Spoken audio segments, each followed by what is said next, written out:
Hello everyone, कैसे हैं आप सब। एक बार पुनः सी कोचिंग क्लासेस पर स्वागत है। पिछले बच्चों 5 वर्ष के जितने भी प्रश्न उत्तर हैं हम लगातार आपको करा रहे हैं, एक भी प्रश्न नहीं छोड़ेंगे। और हाँ भैया, हिंदी का हमने प्लेलिस्ट अलग से बना दिया है और जिन्होंने अभी तक नोट्स नहीं लिया है तो 9685 29 91 49 100 रुपए में धमाका ऑफर चल रहा है और बहुत कुछ मटेरियल मिल रहा है। तो जिन्होंने अभी तक नोट्स नहीं लिया है तो नोट्स जरूर ले लें प्रॉपर तैयारी के लिए। चलिए शुरू करते हैं बच्चों, एक एक क्वेश्चन देखेंगे। जब भी रस की परिभाषा आ जाए, ठीक है बच्चों, रस की परिभाषा, तो काव्य को पढ़ते सुनते या देखते समय पाठक दर्शक या श्रोतागण को जिस आनंद की अनुभूति होती है रस कहते हैं।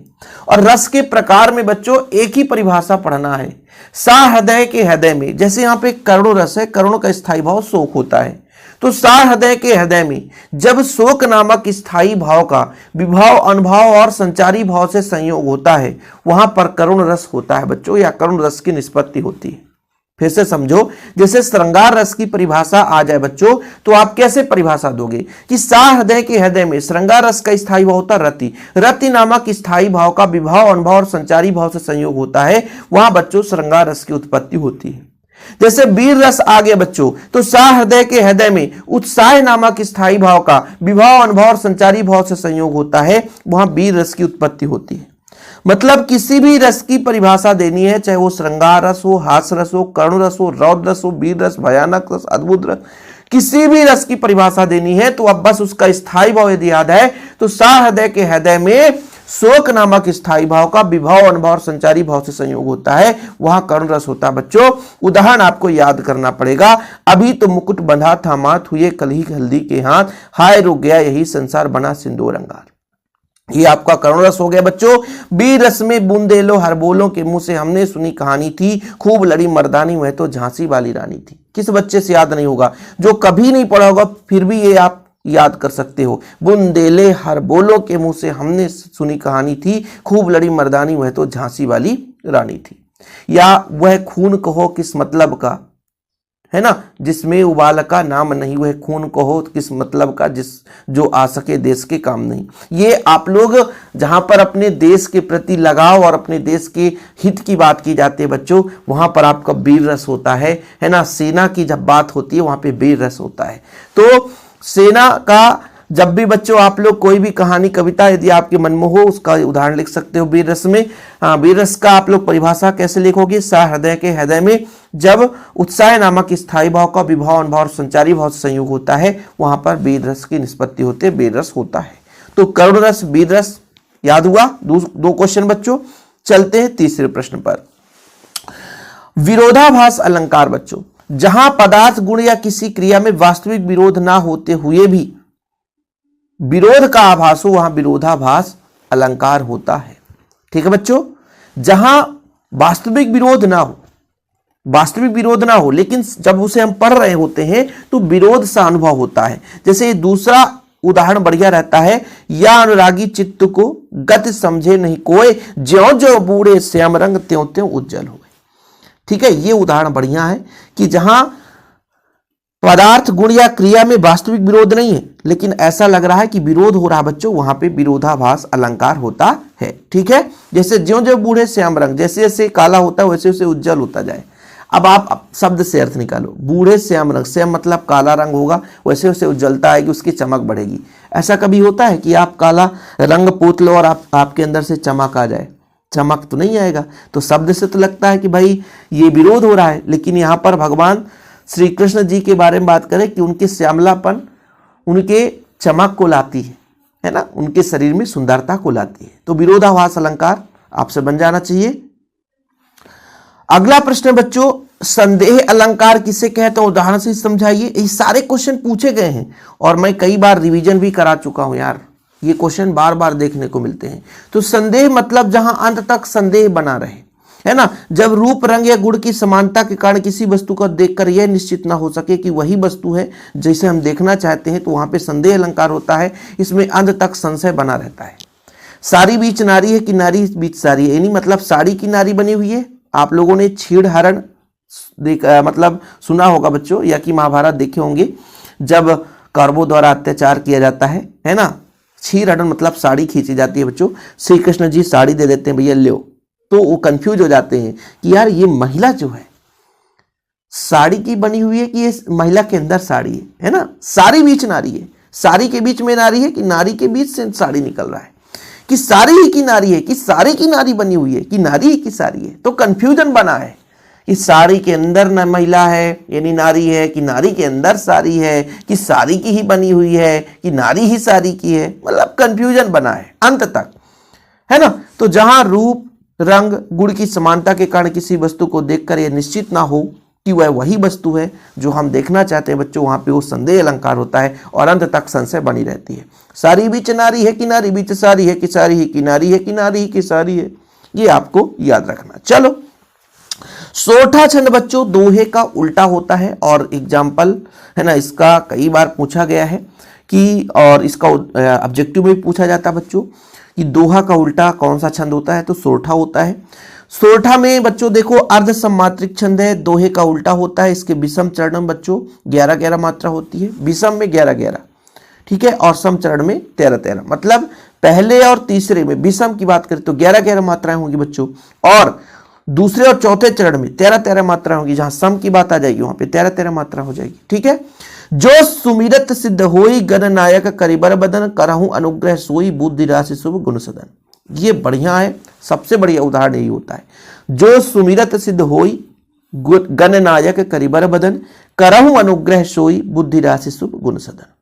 ठीक बच्चों, 5 प्रश्न हो गए, आगे चलते हैं। ये जो अगला प्रश्न है थोड़ा सा याद करने योग्य वाले प्रश्न है बच्चों, क्योंकि 4 चरण, इसको थोड़ा सा याद करना कठिन रहता है।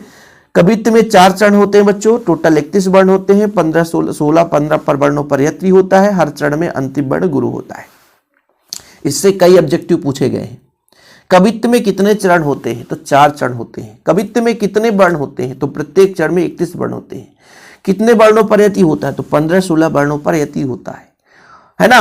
अंतिम चरण में क्या होता है बच्चों, गुरु होता है, ठीक है।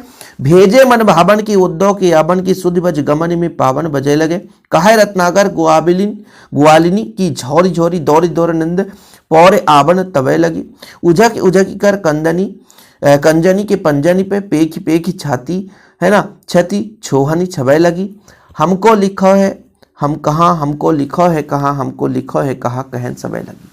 तो ये थोड़ा सा टास्क वाली बात है, इसे आप लोगों को याद करना पड़ेगा। तो आप लोग कहोगे सर ये बड़ा कठिन वर्ड है, लेकिन क्या करें, सिलेबस में है तो पढ़ना पड़ेगा, कवित्व छंद महत्वपूर्ण है। अगला प्रश्न बच्चों आपके लिए अभिधा शब्द शक्ति। देखो बच्चों, अभिधा लक्षणा में से एक क्वेश्चन पक्का पूछा जाता है। लक्षणा में क्या होता है बच्चों, लक्षणा में लक्षण समझ में आता है, ठीक है, और अभिधा में सीधे वास्तविक अर्थ निकल कर आ जाता है। जिस शब्द शक्ति से किसी शब्द के प्रचलित या मुख्य अर्थ का बोध हो जाए वो अभिधा शब्द शक्ति होता है। मतलब सीधा सीधा मुख्य अर्थ निकल कर आ जाए, वहां पे अभिधा शब्द शक्ति है। लेकिन जब मुख्य अर्थ का बोध ना हो, किसी अन्य अर्थ का बोध हो, वहां लक्षणा शब्द शक्ति होता है।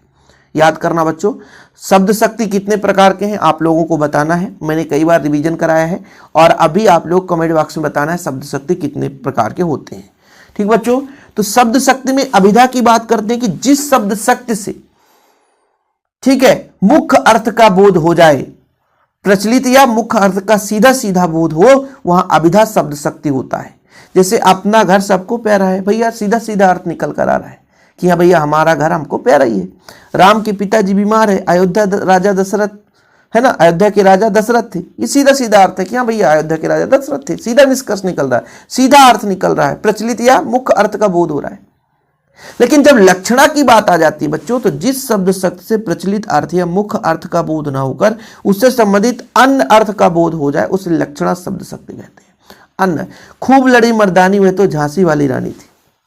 यहां पर बच्चों झांसी वाली रानी का मतलब क्या है, झांसी वाली रानी का मतलब बच्चों यहां पर रानी लक्ष्मीबाई के बारे में बात की जा रही है। रानी लक्ष्मीबाई के बारे में यहां पर तीसरे अर्थ का बोध हो रहा है। खूब लड़ी मर्दानी में तो झांसी वाली रानी, शेर बनराज कहलाता है, ठीक है। अब देखो उदाहरण है, वह शेर है, वह लड़का गधा है।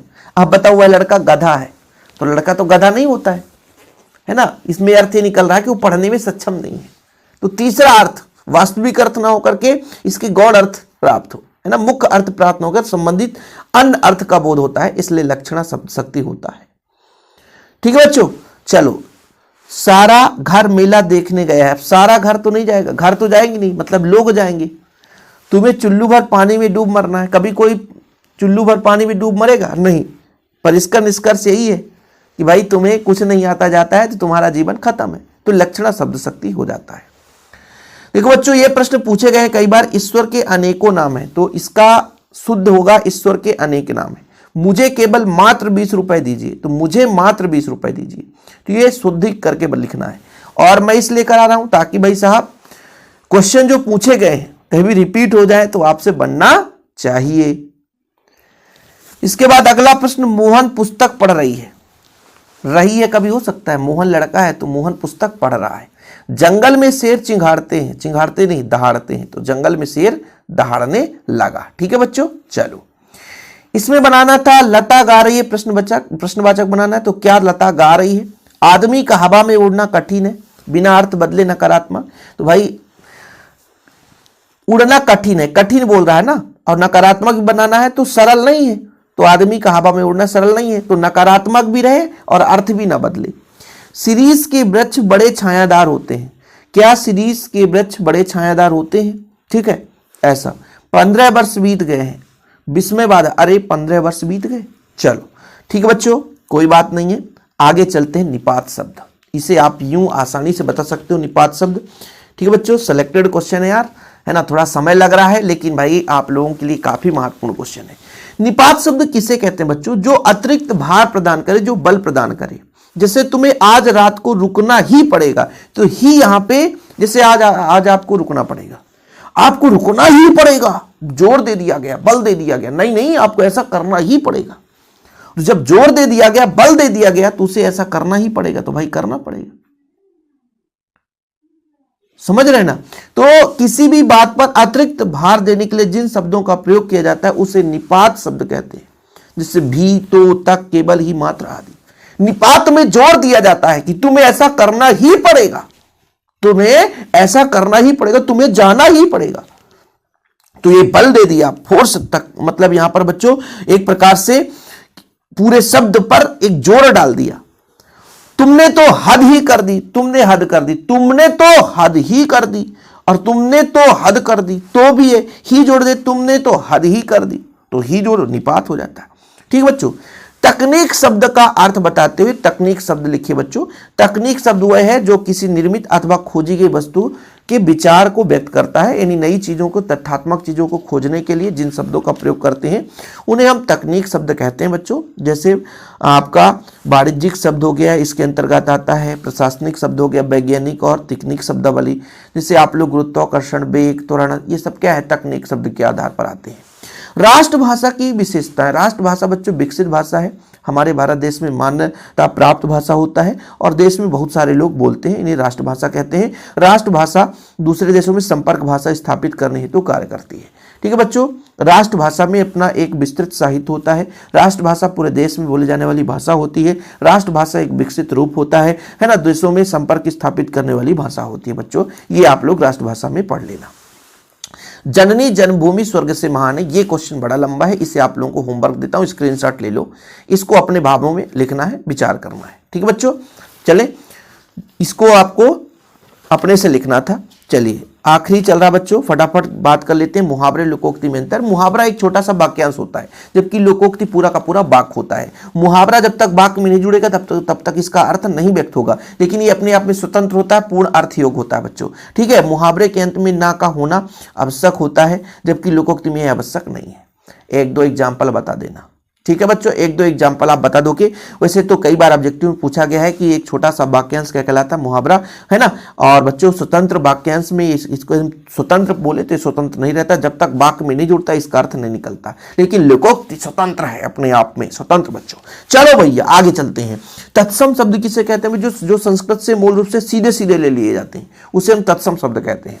संस्कृत भाषा के मूल रूप में हिंदी में शामिल होने वाले शब्द तत्सम शब्द कहते हैं। क्या समझ में आया कि सीधे संस्कृत का शब्द सीधा उठा ले, जैसे सूर्य एक तत्सम शब्द है, सीधे संस्कृत का शब्द हमने उठा लिया। अच्छी, ये तत्सम शब्द है। लेकिन जब संस्कृत भाषा से उत्पन्न किंतु मूल रूप से कुछ परिवर्तित होकर हिंदी भाषा में शामिल किया जाता है उसे तद्भव भाषा कहते हैं। यानी ज्यों का त्यों जब लिया जाता है, संस्कृत का ज्यों का त्यों उठा लेते हैं तो आपका वो तत्सम शब्द कहला जाता है। लेकिन जब थोड़ा सा परिवर्तन करके लाया जाता है बच्चों तो आपका तद्भव शब्द हो जाता है। क्या हो जाता है बच्चों? तद्भव शब्द हो जाता है। किसी को कोई प्रॉब्लम? तो यदि तत्सम शब्द और तद्भव शब्द आएगा तो किसी बच्चे को कोई प्रॉब्लम तो नहीं होगी। बताओ कि संस्कृत से जो रूबरू उठा लिया जाता है, मूल रूप से सीधे शामिल कर लिया जाता है हिंदी में, तो तत्सम शब्द होता है। लेकिन जब संस्कृत भाषा का कुछ अर्थ बदल करके हिंदी में रूपांतरित होकर के शब्द लिया जाता है उसे तद्भव शब्द कहते हैं। आगे देखो बच्चों, उपसर्ग और प्रत्यय में उप मतलब पहले, समीप, ठीक है। तो जब कोई शब्द पहले जुड़ करके शब्द का अर्थ बदल दे तो बच्चों वो उपसर्ग कहलाता है ना। उप का अर्थ होता है समीप या पास, सर्ग का अर्थ होता है सृष्टि करना। इस तरह उपसर्ग के द्वारा नए शब्दों की सृष्टि की जाती है। देखो ये उपसर्ग में लिखेगा, उपसर्ग वह शब्द है जिनका स्वतंत्र रूप से कोई अस्तित्व नहीं होता किंतु किसी शब्द के पूर्व जुड़कर वे नवीन अर्थ को प्रकट करते हैं, उपसर्ग कहलाते हैं।